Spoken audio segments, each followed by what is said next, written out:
Sean, just first of all, can we get reaction to the League Cup draw? And obviously Villa away next round. Yeah, obviously a tough draw because they're going well, started the season well. But main thing was to get through last night and see what comes next. How much of a positive Beto getting off the mark instantly, and also his arrival as a whole, how much pressure does that take off someone like Dominic Calvert-Lewin? Yeah, I mean, I think firstly, it's not about taking pressure off anyone. It's about adding to the strike force. We've been searching for that for a long time. He's a player we've been monitoring for a long time. A player that desperately wanted to come here, so we finally got that done. And then back to his performance, I thought it was always I think I mentioned last night his clearance came through late, so we couldn't plan on him starting, but we thought we were hoping he'd be available. So the plan was always to get him on for a half if we could, at least a half.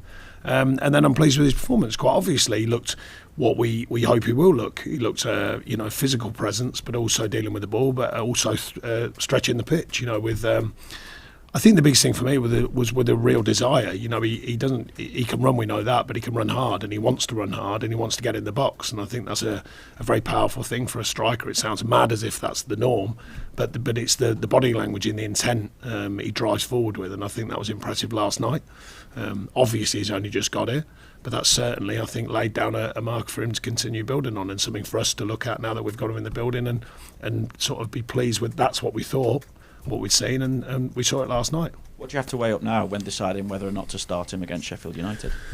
Well, the good thing is he's played already, so he's had a pre-season. He's up for it and ready physically. There are some slight differences in the Premier League and the way it is, but he's certainly. I mean, he's made it clear he's desperate to get involved as quick as possible.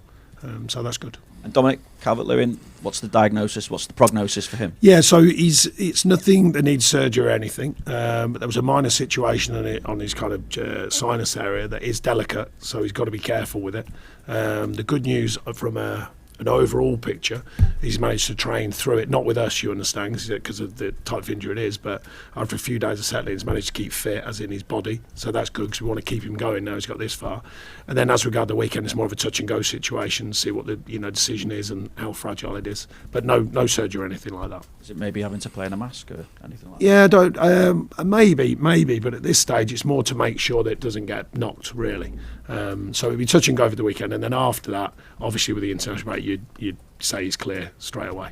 Dwight McNeil, is he available this weekend? And Jack Harrison, I'm presuming, will be ready after the international. Dwight's just back on the grass with us, with our training group. He's been on the grass for a few days working, but he's back with our training group today. So another one, we'd have to make a decision on that, but he's feeling pretty strong. Jack's on the grass with the sports science team, but not quite training with us yet, so he needs to get to that stage before the next steps.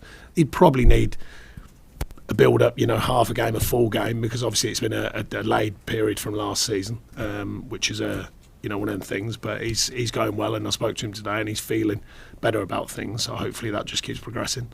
Deli's getting back on the grass slowly but surely, so that's good to have him back around it, because he had a setback. So we're monitoring that with his injury. That is, by the way, he's well in himself. So there's a few things that we expect anyway. Although it's not ideal because we're stretched, but after the international break, then I think a lot of these people will be fit again, or certainly very close to.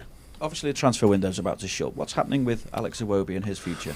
Yeah, look, there's a few circling a few of our players. He's one of them. There's nothing in agreement yet, but there's him and Tom Cannon, similar sort of situations. A number of clubs circling their situations.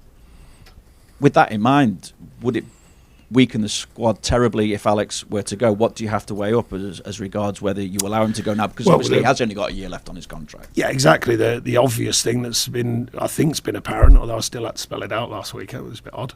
The club have to look at the business side of it, and there is a business side of it, quite obviously, with a player with a year left. Tom slightly differently. Money's not free flowing, so it has to be looked at. Is there also an indication then that you're maybe confident of getting in a replacement, being a winger, a midfielder? You can be as confident as you want. The fact is it's got to be done. Deals have got to be done. There's got to be money available. So if anything happens with them two players, then we'll quickly assess what can be done next. We've obviously monitoring situations for our own, not about them. Of our own avenues we could go down. But at the end of the day, you need the finance to make them work. So we'll find out over the next couple of days, obviously. I take it you're working to the wire as regards bringing players in then as well. What is the priority? Is it a winger? Is it a midfielder, centre-half? Even another striker again? Well, I think the obvious one, if these things change with Alex, Tom, is the wide areas because we're the injury side of things as well. The front area, I mean, we're trying to find that balance. You saw with Youssef last night. I made it clear the other week. He's a young player learning. You saw that good experience for him. It's going to take him time to adapt to what it is. With Beto, he's longer in his learning, obviously. Dom coming back to full fitness. And it's seen what's available. The market's unforgiving at the best of times. So we've been trying to stay on situations, seeing if they open up. Obviously, it's been a delay because of the finances. That's been tricky. We are managing so far, whether it's loans, whether it's signings, to find our way, and it's very difficult. I meant to mention Damari as well. I mean, if he goes to Saudi, then there's a few more days beyond. Just another one there's a couple of situations swirling around. What are you expecting from Sheffield United? Obviously, last week we saw a spirited performance against Manchester City. I suppose you're expecting a tough battle there as well. Yeah, I went to the game. I mean, they're an outfit that worked very hard to get to where they've got to. The manager there has worked hard with them. He doesn't mind playing direct when they need to, and that kind of working ethic football, which is something that should be a given anyway, but they certainly do. They work as a unit. They work very hard. They've got a teamship about them, which serve them so well. They put up a good show against a Man City side. Sorry, they won't forgive me for saying that. Man City side that are very good. We know the prowess they've got. Last night went against them. That's the way it goes. But they're new to the division. They'll have that kind of crowd behind them, that new feel to take on the game. We've performed well. We haven't won, but we performed well 2 out of 3.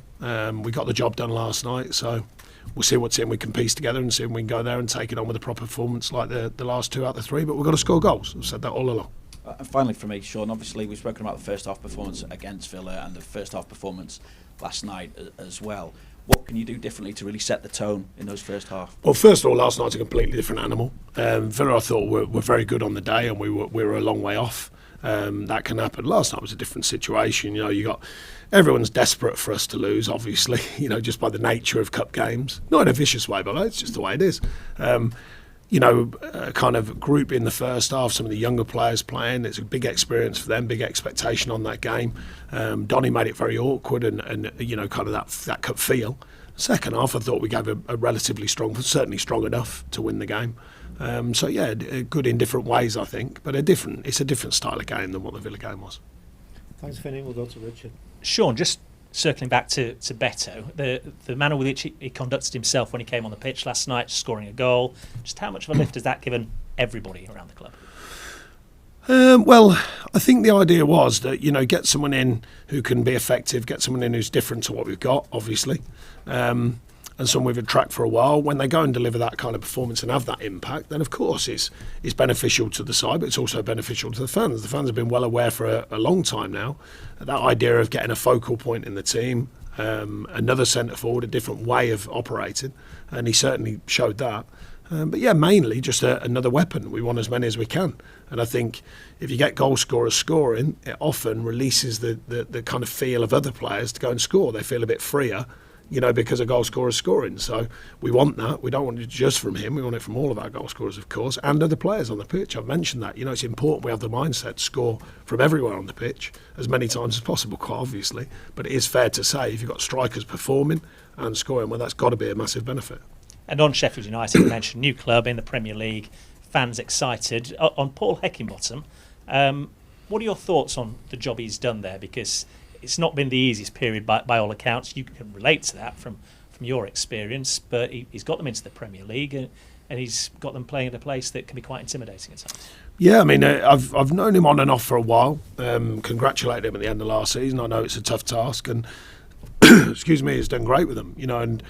And not going a million miles away from the format they've used. I think there's a period they signed quite a lot of players a few years ago. They're trying to do maybe different things for whatever reasons, maybe financial, maybe constructing the club as at large, I should say, or as a whole, even better. And I think some of the players there are still working as a unit, and I think it looks like he's got value in that, and he wants to stick with that. So that can be a weapon, of course. We've got to make sure that our own unit performs and find the moments that are important to us. And find ways of winning games, and that's what we're looking to do. Is there a greater emphasis then in this environment on starting the game well. You've referred to Villa and last night, obviously, but you know what you're going to get. Well, the other games, we haven't just started them well. I think our consistency through the 2 home games have been really good, throughout apart from obvious couple of mistakes that cost us, but mistakes at the other end, putting the ball in the net. So I think they're the things we've got to correct, both boxes, not give away soft ones at the defending end, and also take some of the many chances we made, start taking them. Thank you. Thanks, Richard. We'll go to Ian at Radio Merseyside. So just have a sip of water. I sure just talked a lot about Beto, obviously, with his goal, but just how significant was it for Arnaut Danjuma as well to score his first goal for the club? How big is that for him? Yeah, I mean, he's come in. He didn't play much last season, so he's still learning about how we want him to operate. That fitness is coming, the real depth of fitness, and really getting used to the players around him, I think. So it was good to see him score a goal. He's still adapting to what we want from him. But no, we think he'll be a good player for us. And how are you looking at the international break now? Because obviously with the transfer window yet to close, then there's the break, and then you could have a number of players maybe back available to you again. Is it almost like you don't quite have the team that you hope you're going to have maybe a couple of months down the line yet? Yeah, I mean, we started the season with the end of pre-season, we started losing a couple of bodies, and then all of a sudden you go into the season and you think, well, we've got some good players here suddenly not available. Then we lost Alex at Villa as well, and Dom, and then all of a sudden you start looking stretched. We lost a couple last night, which we hope are not too serious, with Miko going off, and a couple of knocks. We're hoping they're not too serious. They'll settle down today. It's not ideal, especially when you add in the window and you add in the reasons, the whys and wherefores, and how tough it's been in the window for us to get the players we wanted to get. But this is the challenge. This is the reality. I speak about it all the time because it is. I've been trying to get to reality line, and say, right, this is where it's at, and we're kind of there. Within that, in the league mainly, with 2 very positive performances, they just don't look at it because you don't get a result. No one really cares about positive performances. Nobody cares whether you're stretched or not, but I still have to give them the facts. This is the truth of where we're at. And it's our job to change all them things around, start scoring goals, quite obviously, keeping clean sheets or certainly low goals against, and then winning games. And that's the reality of it. I can tell you a million different things, reasons why, but that's the facts. Stop it in one end, put it in the other. And I always speak to the players. That's the brutal facts of it. That's the job. So that's what we're looking to do, and we've got to do it again this weekend. Thanks, Ian. We'll go to Carl at the Press Association. Actually, just another quick one on transfers. Are you concerned that there might be an effect on squad numbers in terms of some people will go out and you might still have difficulty in getting replacing them like for like in numbers? Yeah, but yeah, again, that's where we're at. That's where the club's at. It's not, if we had loads of money to be proactive before pre-season. Every manager in the ideal world, wants the players in before the first day's training of pre-season. But it's just simply not that easy. Not many clubs want to sell at that stage either, because they try and work the market and expand the market, make the numbers grow. And then usually that implies you need a fair bit of money to make that happen earlier into the pre-season period. It often starts getting towards the end of the pre-season period before the first game of the season, and then it goes on to where we are now, which is the last few days, and then there's usually some activity. And we haven't been in front of that activity for financial situations, of course. So now we've had to wait, and we've managed to construct deals that we were capable of doing, and the other parties agreed. And then we've got to see what the next, 40 hours or so brings. That's just the reality of where it's at. And I can't emphasise that enough. People keep asking me, that's the reality. That's my job, is to manage the reality. It's everyone else's job to put in the myths and the perception. Mine's to look at the reality of what the challenge is and work with the group we've got and add to it where we can. And that's what we're still looking to do. I just mean in terms of the balance of numbers. Obviously, if you're going to lose somebody, that's a body out the squad you've got to replace. But are you going to be allowed to lose them if you can't get an immediate replacement? Yeah, but that's what I was just suggesting. There's a business to run as well. Yeah. So a certain situation, the business has to say, right, we're going to have to do that. That's the challenge of it. And then if we can't get anyone in, well, that's part of it. It's the risk or reward of player trading. And usually you can only win that battle if you've got plenty of money to go start with in the first place, where you're proactive, you get the players in you want, and then you look at the outs. But we're having to look at it differently. That's just the time and place we're in at Everton Football Club. Thank you. Thanks, Carl. Any further questions in the open section? No? Okay. Thank you. Cheers.